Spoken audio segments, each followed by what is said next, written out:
Et si je vous disais que tout ce qu'on nous a appris sur la santé était en réalité une recette pour nous affaiblir? Et si ces habitudes qu'on pense si saines étaient justement ce qui éteint notre capacité à nous régénérer? C'est le paradoxe, assez troublant on va le dire, qu'on va décortiquer ensemble aujourd'hui. Alors, regardons ça. D'un côté, on a le manuel de la santé classique, vous savez, 5 fruits et légumes par jour, un peu de cardio modéré, une température toujours stable et confortable. Et de l'autre, une idée qui peut paraître folle. Cette voie serait en fait celle qui mène à la fragilité biologique. C'est complètement contre-intuitif, je sais, mais l'argument central, c'est que le corps humain n'est tout simplement pas conçu pour une vie aussi parfaite, aussi stable. Mais alors, comment on en est arrivé là? D'où vient ce paradoxe? Eh bien, la racine du problème, elle se trouve dans notre environnement moderne, et dans une illusion très tenace, celle qui nous fait croire que le confort absolu est synonyme de bien-être. Cette métaphore de la cage dorée, elle est vraiment puissante. Pensez-y. Notre monde est climatisé, la nourriture est disponible 24/7, on évite le moindre petit inconfort. En éliminant tous ces stress naturels que nos ancêtres affrontaient au quotidien, on a, sans le vouloir, mis nos systèmes de défense et de réparation en mode veille. Nos gènes de survie, tout simplement, n'ont plus de raison de s'activer. Ils s'ennuient. Et c'est là le point crucial. Notre corps n'est pas fait pour la stabilité, il est fait pour l'adaptation.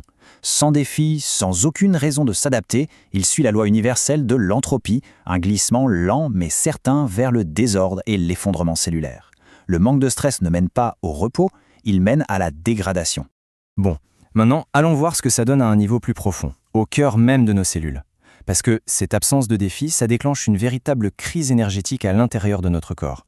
On parle ici de faillite énergétique. L'image est forte, hein. C'est comme si les milliards de petites usines à énergie de notre corps, nos fameuses mitochondries, décidaient de se mettre en grève. Et c'est quasiment ça qui se passe. Sans signaux de danger ou de demande, elles réduisent leur production au minimum, laissant nos cellules sans le carburant nécessaire pour bien fonctionner, se réparer et se protéger.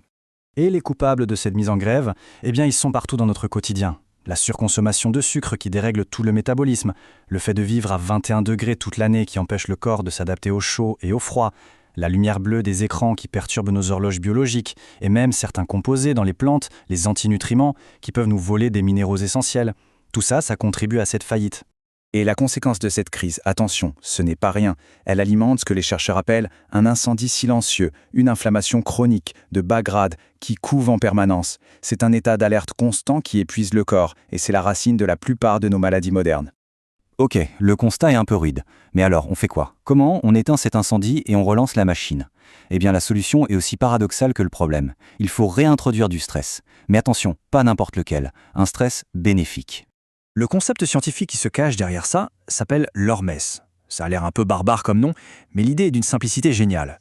Une petite dose de quelque chose de stressant va forcer l'organisme à réagir, à se renforcer et à devenir plus résilient pour la prochaine fois. C'est la version biologique du fameux « ce qui ne nous tue pas nous rend plus forts ». C'est un véritable redémarrage forcé de nos systèmes de défense. Prenons un exemple très concret, le froid.